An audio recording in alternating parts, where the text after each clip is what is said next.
अस्सलाम वालेकुम स्टूडेंट्स, मैं हूं उसामा ताहिर और आप देख रहे हैं learn English with Usama Tahir. Students, आज हम पैराडाइज लॉस्ट की 300 लाइन से 330 लाइंस को उर्दू और हिंदी में एक्सप्लेन करेंगे। तो थोड़ा सा मैं आपको कॉन्टेक्स्ट बताता चलूं कि यहाँ पे सैटर्न के जो बाकी एंजल्स हैं, जो बागी फरिश्ते उसकी फौज है, वो लेक पर ही मौजूद है और ये उस प्लेन पे जो है या उड़ के एक प्लेन पे चला गया था, प्लेन यानी मैदान में पे चला गया था। उसके बाद अब ये साहिल पर वापस आता है और उस आग की झील में मौजूद जो बागी फरिश्ते हैं उनको बुलाता है कि अब नेक्स्ट स्ट्रेटजी क्या अपनाई जाए और किस तरह से जो है इस सब सिचुएशन को जो कि हमारे ऊपर मुसल्लत कर दी गई है इसके साथ फेस किस तरह से करना है। ठीक है, फर्स्ट ऑफ ऑल यहाँ पे जॉन मिल्टन थोड़ा सा कंपैरिजन करता है इन बागी फरिश्तों का डिफरेंट चीजों के साथ, जो थोड़ा सा ट्रिकी भी है, और उसको जरा हम पढ़ते हैं और फिर नेक्स्ट हम उसकी जो वो एड्रेस करता है बागी फरिश्तों को वो देखेंगे। 301 लाइन से कहता है, thick as autumnal leaves that strew the brooks in Vallombrosa, where the Etrurian shades high over arc, embower or scattered sedge afloat when with fierce winds orient on। यहाँ पे वो कहता है कि जो बागी फरिश्ते हैं ये खिजा के पत्ते मालूम होते हैं जो कि किसी वेलम्ब्रोसा यानी वैली है एक जगह पर, उसको कह रहा है कि जैसे वैली में मौजूद हों या स्ट्रीम नदी पर मौजूद हों, यानी कि इतने ज्यादा वो खजा के पत्ते हैं और वो बिखर चुके हैं पानी के ऊपर। Where the Etrurian shades high over arch embower और स्कैटर्ड सेज अफ्लोट, और सेज कहा जाता है ये एक पौधे को कहा जाता है। वो कहते हैं कि ये या तो खिजा में बिखरे हुए पत्ते मालूम होते हैं या फिर ये सेज का पौधा जो होता है वो तैर रहा हो वैसे ये मालूम होते हैं। यानी कि यहाँ पर वो ये कंपैरिजन देना चाह रहा है कि वो जमीन के ऊपर तैर रहे हैं, बिखरे हुए हैं, स्कैटर्ड हैं और उनकी कोई कदरो मंजिलत, कोई वैल्यू नहीं है। यानी कि उनकी कसम पुरसी और ह्यूमिलिटी, उनकी हम्बलनेस, उनकी आजिजी का ये आलम है कि वो पड़े हुए हैं और वो हिल भी नहीं सकते। Had vexed the Red Sea coast whose waves overthrew Bruce's and his Memphian chivalry, while with preference hated they pursued the sojourns of Goshen। अब यहाँ पे एक तारीखी इवेंट की बात की जा रही है जहाँ पर ये कहा गया है कि ये उस तरह से फरिश्ते मालूम होते हैं जैसे इजिप्ट का बादशाह और उसके साथी रेड सी में डूब गए थे, इसराइलियों का मुकाबला करते हुए, उन्हें परसू करते हुए, फॉलो करते हुए, और इसराइली उनके ऊपर खड़े थे।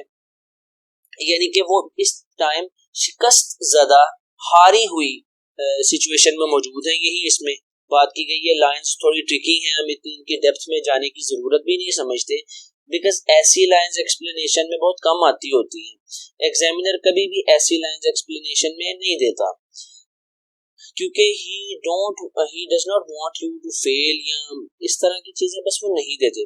From the safe shore their floating carcasses, यानी कि यहाँ पर वो सारी इसने जो है हिस्टोरिक इवेंट बता दिया। अब नेक्स्ट कहता है and broken carrier field so thick bestrewn abject and lost lay these covering the flood, और वो बिखरे हुए हैं और under amazement of the hideous change. ठीक है, और वो अपने जो है इस कदर जो बदलाव आया है उससे बहुत ज्यादा वो हैरान है। He called so loud, बहुत ऊंची आवाज से उनको बुलाता है। अब यहाँ पर एड्रेस आ गया है, सैटर्न अब जो बात करने लगा है ये इस लाइन से स्टार्ट होता है। He called so loud, वो बहुत ऊंची आवाज में बोलता है that all the hollow deep of hell resounded, यानी कि उसकी आवाज से बहुत ज्यादा इको जो है पैदा होती है। एक सेकंड सिर्फ रुकिएगा, ठीक है। रीसाउंडेड यानी कि बहुत ज्यादा इको पैदा होती है उसकी आवाज से। ये मैंने गलत ऑप्शन पे क्लिक कर दिया है, मुझे पेन लेना था। हाँ, रीसाउंडेड यानी इको पैदा होती है। और फिर उसके आगे नेक्स्ट अगर आप अल्फाज देखें तो वो बहुत ज्यादा सिग्निफिकेंट है।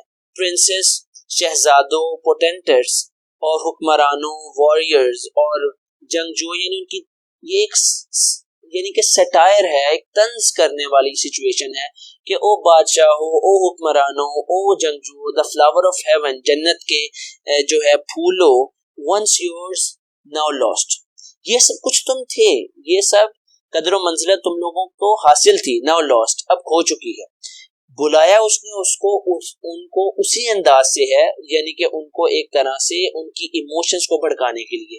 If such astonishment as this can seize eternal spirits, or have you chosen this place after the toil of battle to repose your wearied virtue for the ease you find. अब वो ये कहता है कि तुम बड़े हैरान हो, यहाँ पर पहले तुम जन्नत में मौजूद थे, अब have you chosen the place, अब तुम ये इसी चीज पर इक्तफा करके बैठ गए हो, या तुमने अब जो है बिल्कुल जो है आराम ही करते रहना है. For the ease you find, ये तुम टू स्लम्बर हियर, तुम यहाँ पे सोए ही रहोगे. As in the vales of heaven, जैसे तुम जन्नत में सोते थे, क्या तुम्हें ऐसी नींद यहाँ पर आती है?